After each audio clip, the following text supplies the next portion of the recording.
Y tu madre era modista. Sí. ¿Y llamábase? Leonor Arenas Lagar.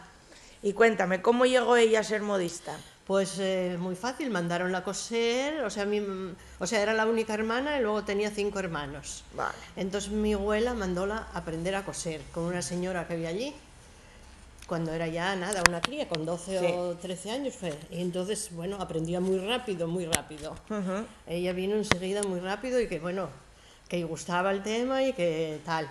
Entonces, bueno, un día vino de coser y dijo, y mi abuela, bueno, sí, aprendiste a coser muy bien, pero no coses nada más que coses de mujer y en esta casa tú son Son hombres. hombres, claro, sí. Entonces fueron a Rally, que hay un pueblo que hay más arriba de Poreño, Vale. a Rally, y había una señora que dice que estaba mal, que no caminaba, andaba por las paredes cogidas, pero era una señora que era como sastre, Ajá. que cosía de hombre. Y entonces ella aprendió, bueno, fue para allá y aprendió con ella a coser de hombre. Y luego, bueno, pues eso, un día vino con 14 años, cuando tenía 14 años, vino un día y dijo ya mi abuelo que se vendía una máquina, había una señora allí que marchaba para la Argentina, que tenía una máquina de coser y que la vendía.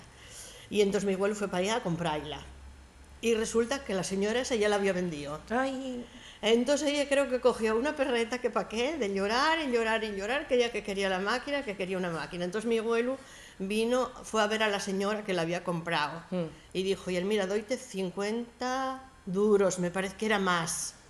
Y entonces la que la había vendido dijo, oye, es que yo marcho para el extranjero, no tengo dinero y a mis 50 duros pues sí que me fa- suponen sí, mucho. sí. Y entonces la otra, bueno, pues cedió la máquina, que ya esa máquina. Sí, sí, sí. O sea que ya, fíjate tú. A ver, en realidad era un gasto que se iba a suplir, porque si ellos Sí, hacían toda la ropa. bueno, pues después hizo ropa, hizo trajes, bueno, para los hermanos, para todos, el traje de novio hizo ella, los trajes de novio, cosía para Valdebárcena, Ajá. para la zona para todos los alrededores.